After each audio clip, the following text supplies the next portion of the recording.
Hi guys, मैं ओम प्रकाश पंडा और आज मैं आपको बताऊंगा कि आप इनऑर्गेनिक को कैसे पढ़ोगे। केमिस्ट्री बताऊंगा, केमिस्ट्री आपको बताऊंगा मैं इनऑर्गेनिक को।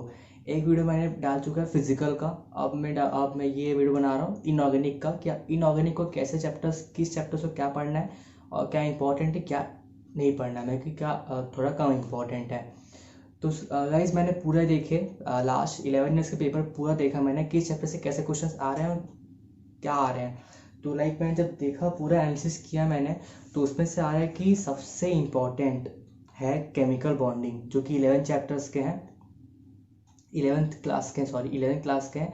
तो केमिकल बॉन्डिंग, तो वो बहुत इंपॉर्टेंट है, सबसे ज़्यादा क्वेश्चंस आ रहे हैं इससे। और ये आते भी मैंने खुद देखा कि इसमें से एक ईयर में 3 या 4 क्वेश्चन आते हैं, कभी कभी 5 ऐसे आ जाते हैं और बहुत इजी आते हैं। लाइक आपको बताया कि इंक्रीज ये बताओ, थर्मल स्टेबिलिटी बताओ, आप ये रेडियस बताओ, रेडियस उसका होता है, ये बताओ, और ये स्टेबिलिटी बताओ, इसके इसी टर्म में आते हैं। तो केमिकल बॉन्डिंग आपको सबसे पहले करना है। और ये थोड़े लंबे भी हैं, तो ये या तो दो दो दिन ले लेगा ये, तो जल्दी नहीं होगा। तो लंबा चैप्टर ही है, बट बहुत इंपॉर्टेंट है, सबसे मेन यही है इनऑर्गेनिक में। फिर दूसरा है आपका पी ब्लॉक।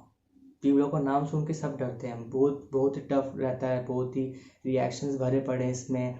देखो पी ब्लॉक में क्या बता रहा हूँ आपको, अगर आपको टफ लग रहा है तो आप ऐसा कर सकते हो। पी ब्लॉक के 2 पार्ट्स होते हैं, एक आपको थोड़ा लर्निंग पार्ट है, एक कंसेप्ट पार्ट है। तो शुरू में आपको थोड़ा कंसेप्ट वाला पार्ट है, थोड़ा मतलब कि अगर आप थोड़ा सा दिमाग लगाओगे तो आपको बन जाएगा। और आपके फिर जब आपके ग्रुप्स स्टार्ट होते हैं, ग्रुप्स के पहले जो है ना, वो ऐसे सिलिकेट ये सब है, तो ये आप कर सकते हो। लेकिन जब ग्रुप चालू होते हैं ना, नाइट्रोजन फैमिली हो गया और कार्बन फैमिली हो गया, ये सब फैमिली जब स्टार्ट होता है, तो फिर उसमें आपको थोड़ा रटना पड़ता है, उस पर कुछ आपको समझने का है ही नहीं। तो आप क्या कर सकते हो, जो समझने वाला चैप्टर है ना, जो फैमिली के पहले है, उसको आप कर लो अच्छे से। और फिर जो आपके ये फैमिली है, उसको आप बाद में करना, छोड़ देना उसको। तो उससे क्या होगा, पी ब्लॉक से अगर 3 या 4 क्वेश्चन आते भी हैं, तो 2 क्वेश्चन आपके फैमिली के बाहर से आएंगे, मतलब कि जो पहले वाला है उससे आएगा। तो आपके 2 क्वेश्चन तो बन जाएंगे ना पी ब्लॉक से, है ना। आप फैमिली के डर से पूरे पी ब्लॉक ही छोड़ दे रहे हो, तो आपको फिर थोड़ा दिक्कत होगा। तो ये हो गया पी ब्लॉक, वो सेकंड नंबर में आ रहा है, बट इम्पॉर्टेंट है एज अ होल देखा जाए तो।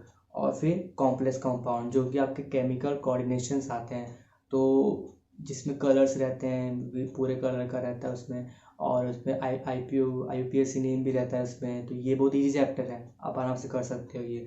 तो इस पे थोड़ा सा वो थोड़ा दिक्कत आएगा आपको, आइसोमेरिज्म में दिक्कत आ सकता है, तो उसको छोड़ देना, उससे एक क्वेश्चन आएगा, अगर नहीं बनेगा तो उसे छोड़ देना उसको। आपको जो मेन मेन आपको पहले वो करना है अच्छे से, पूरा अच्छे से। पहले आपको हार्ड वर्क नहीं करना, आपको स्मार्ट वर्क करना है। पहले जो इंपॉर्टेंट है पहले वो पढ़ना है, उसके बाद अनइम्पोर्टेंट वाले पढ़ना है। अगर वो नहीं समझ में आ रहा है तो उसको छोड़ दो, भी बाद में समझ लेना उसको। तो फिर आपका केमिकल कोऑर्डिनेशन हो गया। फिर आता है प्योरिटी टेबल। प्योरिटी टेबल बहुत ईजी है, बहुत ही ज़्यादा ईजी है। रेडियस है इसमें, EN है, EA है, और आयनिक कैटर है, बहुत ईजी है, आप आराम से कर सकते हो। तो इसको ये जल्दी से हो जाएगा आपके। और फिर ये आपके चौथे नंबर में आता है। फिर आता है ब्लॉक्स। ब्लॉक्स में आके आते हैं SPDF। पी ब्लॉक सबसे ऊपर है सेकंड नंबर में। फर्स्ट में क्या था, फर्स्ट में आपके थे केमिकल बॉन्डिंग, ठीक है। सेकंड में पी ब्लॉक था। फिर थर्ड में आपके थे कॉम्प्लेक्स कंपाउंड, जिसको हम बोलते हैं केमिकल कोऑर्डिनेशन। फोर्थ में आपका आता है प्योरिटी टेबल। फिफ्थ में आता है DF block. D block F block दोनों मिला के ही पढ़ना है, दोनों मिला के रहता है, तो ये दोनों आएगा, ठीक है। और फिर उसके बाद आएगा S ब्लॉक ना भी पढ़ो तो भी चल जाएगा, आपसे क्वेश्चन बन जाएंगे। एस अगर वो पढ़े हो, प्योरिटी टेबल पढ़े हो, तो कोई S ब्लॉक भी बन जाएगा। तो आपका फिर S ब्लॉक आता है। फिर S ब्लॉक के बाद आपका आता है हाइड्रोजन एंड इट्स कंपाउंड। इसको मत पढ़ो, बिकॉज इससे क्वेश्चन नहीं आया है। इसके लास्ट टाइम से क्वेश्चन आया था, AIPMT 2010 में आया था।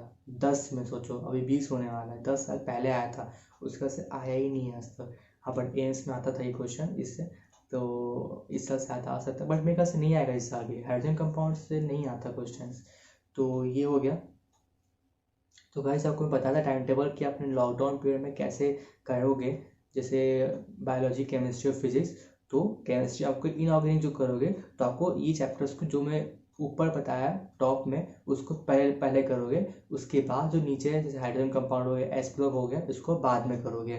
ठीक है, तो गाइस थैंक्स। अगर आपको मेरा चैनल अच्छा लग रहा है, आप मेरे वीडियो अच्छे लग रहे हैं, तो आप प्लीज़ सब्सक्राइब करो चैनल को, जो नीचे रेड बटन है उसे दबाओ प्लीज़, सब्सक्राइब करो एंड लाइक माई वीडियोज़, तो मैं और ऐसे अच्छा बनाते रहूँगा आपके लिए।